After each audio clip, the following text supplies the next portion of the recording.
When an ex-monk receives healing powers, a whole town fights for control over him. However, he sets his eyes on a beautiful music producer instead, leading him to temptations that the church warned him about. When Deborah Lusane's interview goes awry on TV, Ginny excitedly asks her husband Elwin what's going on. However, the drunk man gets pissed at her loudness and starts throwing things around. Because of this, Ginny calls Bill, who later confronts the drunk husband. He reminds Elwin that he's been in and out of jail, so he advises him to focus on fixing up his house. In response, Elwin just breaks another plate. Just then, Elwin's friend from the recovery center, Juvenal, visits, surprised at the state of the house. He helps convince his friend to stop smashing plates but notices that Ginny is looking blankly in the living room. Bill explains that she's blind, so he asks the man to check on her. Juvenal goes to the woman for a bit then leaves. When the other men return to her, Elwin and Bill are surprised to see blood on her forehead, though she's not wounded. Suddenly, Ginny stands up and starts cleaning, confusing them.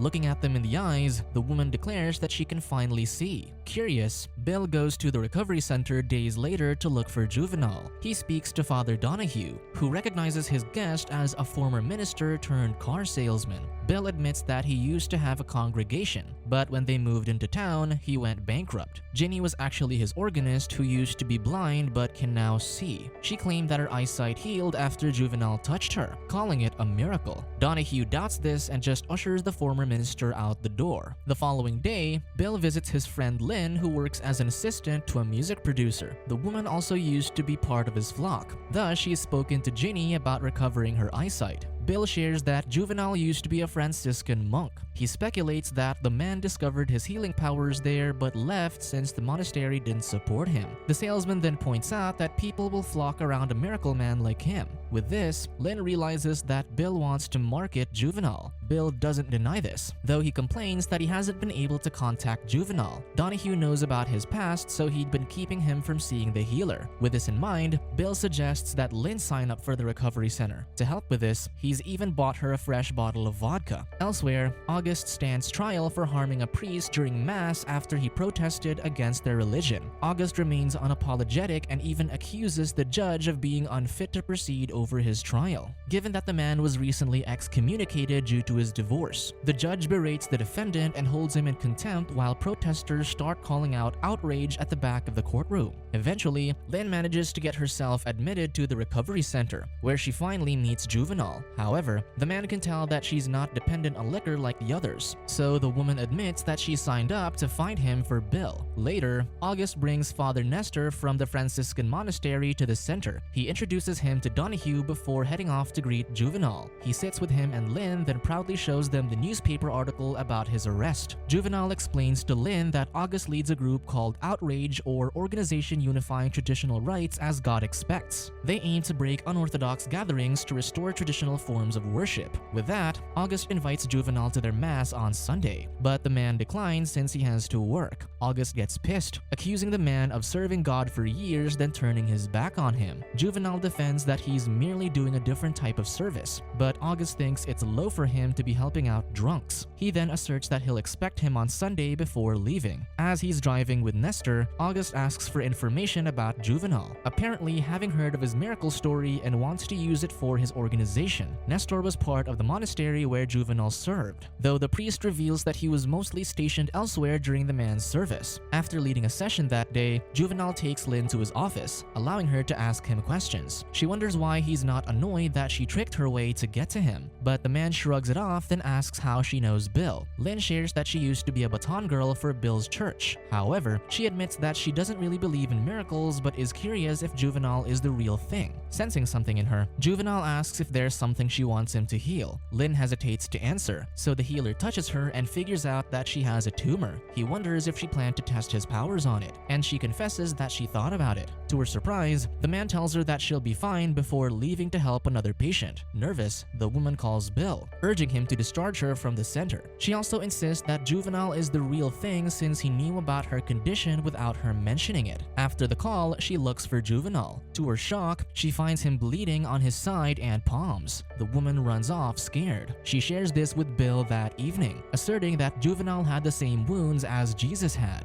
Just then, Lynn gets a call from her boss, asking her to pick him up from the airport. Bill scolds her for going back to work after all she's told him about Juvenal and Outrage. The woman assures him that she'll be at Outrage's mass on Sunday, but Bill notices that she looks scared. He wonders if she's afraid of Juvenal, which she denies. Still, the former minister comments that she seems different. The next morning, Lynn picks up Artie at the airport but asserts that she'll be going on vacation for a while. Later, Bill goes to the Sunday mass and finds Juvenal there. He then joins Lynn at the pews, but the two leave the chapel as the mass begins. They step outside to discuss things, only to discover a van full of sickly people arriving. These people proceed to the front of the chapel where August introduces Juvenal to his congregation. Awkwardly, Juvenal takes the stage, but before he can speak, his eyes fall on a patient, Richie. Quickly, Richie goes to him and hugs him, and Juvenal's hands begin to bleed as he touches the patient's head. This alarms the people, and seeing Juvenal at a loss on what to do, Lynn pulls him away. Despite this, August takes the momentum and orders his people to distribute pamphlets to spread the word. The next day,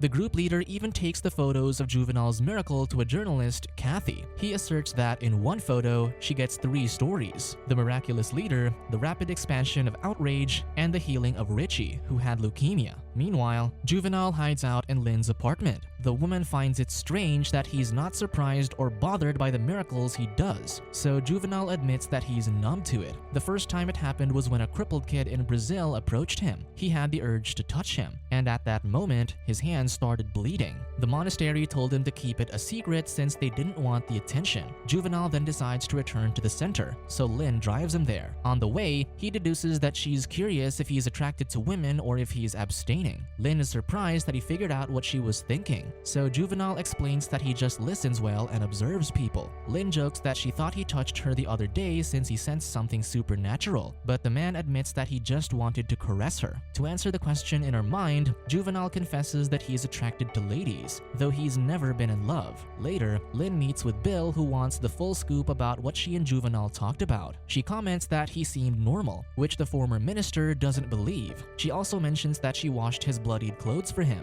but Bill scolds her for not keeping them. The woman accuses her friend of wanting to sell out Juvenal, but Bill defends that he just wants people to know about the miracle. He thinks of putting him on TV, but Lynn refuses to make a freak show out of the healer, so she storms off. In turn, Bill meets with August next, highlighting that they both want to spread the word about Juvenal. He even sympathizes with how the newspaper wrote about the missionary but didn't even mention August or Richie. With this, Bill looks at the pictures and pamphlets that August prepared, volunteering to proofread them so they sound more appealing to the public. At the same time, Antoinette, Richie's mother, also works to let people know that Juvenal is the real thing by calling the press. Soon enough, Bill approaches Juvenal at the center and tries to convince him to go to the press to tell his story the way he wants. He even recommends writing a book about his life. Juvenal questions what he can write about, so Bill suggests talking about how he changes people. Aside from the sick, the former minister insists that he also changes people like Lynn for the better. This finally gets Juvenal interested. Eventually, Richie's story gets published, yet there's not a word about Outrage, angering August. He rants that he can't even get to Juvenal to spread the word about Outrage since Donahue refuses to let him see him. Meanwhile, Juvenal visits Lynn, wanting some peace away from the reporters. He also admits to the woman that he's been wanting to see her,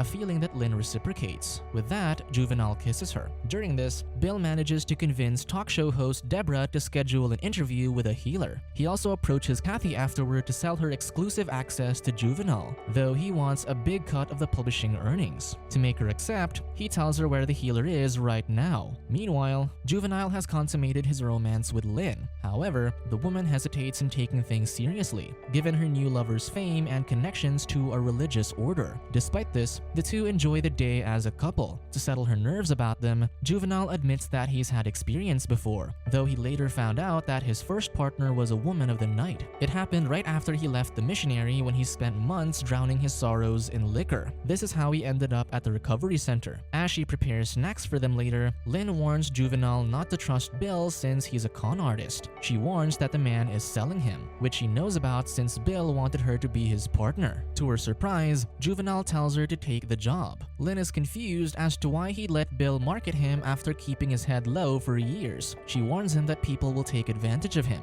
and just in time, the doorbell rings. Kathy steps in without an invitation, and the two immediately improvise to give the journalist a fake story. They claim that they've been dating for a while since they grew up together, but to Lynn's surprise, Juvenal adds that they're also getting married. Kathy wonders what it's like to be engaged with a healer, and Lynn tells her that it makes her worry, especially since he'll be on TV. She shares Bill's plans to have Deborah interview Juvenal, which catches Kathy off guard. The journalist warns them that the host tends to make everything scandalous, so she discourages them as Juvenal might be taken advantage of. Still, the couple assures her that he won't be since he knows what's going on. Soon, Kathy's article is published, which allows August to discover where the healer's been hiding. He later breaks into Lynn's apartment and inspects her items, even rummaging through her laundry. Days later, August sneaks into the recovery center to get to Juvenal. He claims that Lynn is a fiend who's leading him with temptation. To bolster this, he gives him a photo of the woman with Bill, implying that they're actually a couple. This makes the healer contemplate his relationship. Meanwhile, Lynn also gets the same photo when she arrives at her apartment. Worried, she calls the center to check on Juvenal, only to find that he's left. Lynn visits Ginny and Elwyn later, delighted to find the woman looking well with her husband and their house even cleaned up.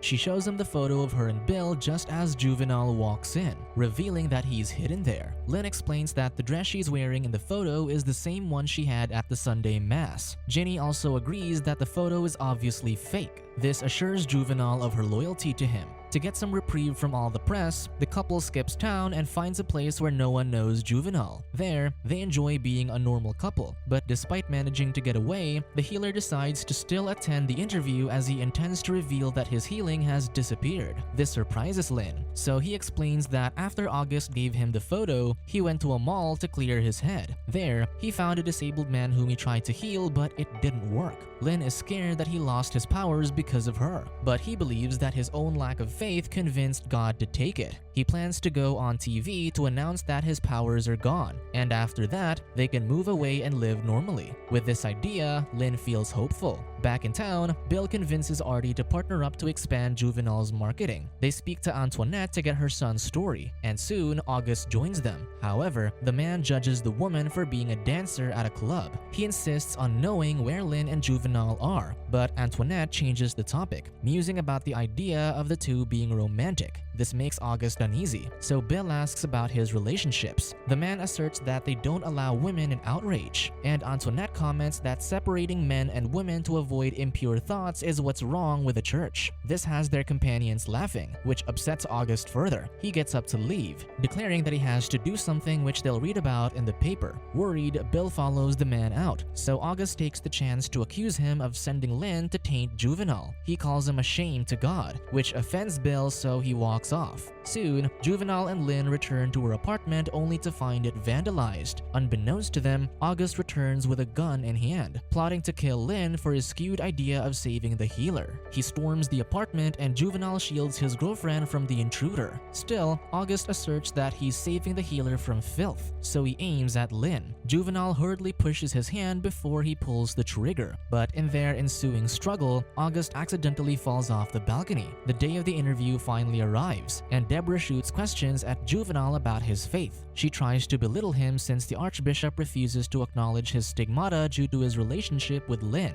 However, Juvenal declares that he has faith in God, not the church. In another attempt to disprove him, Deborah brings up the book deal he signed that's worth $600,000. This surprises both Juvenal and Lynn, with the latter confronting Bill about it backstage. She interrogates him about tricking Juvenal into signing a book deal, forcing him to confess that he's supposed to get half the earnings for being the healer's manager. Back at the interview, Deborah calls in the heavily injured August, questioning how the supposed healer ended up harming the man. Instead of answering, Juvenal goes to August to check on him. Worried about the host's intentions, Lynn storms onto the stage to take her boyfriend away. This distracts Deborah long enough to let Juvenal confront August, who still insists that everything that happened is Lynn's fault. Finally deciding where his faith truly lies, Juvenal calls August out for being a fraud. Suddenly, Juvenal's hands bleed again, and August regains control of his limbs. He breaks himself out of his cast and stands from the wheelchair, fully healed on national TV. As everyone is in awe of this, Lynn pulls her boyfriend backstage, escaping the cameras. The two then get in a car and drive as far from town as possible to start a new life where they are untouched by the countless speculations about their miracle.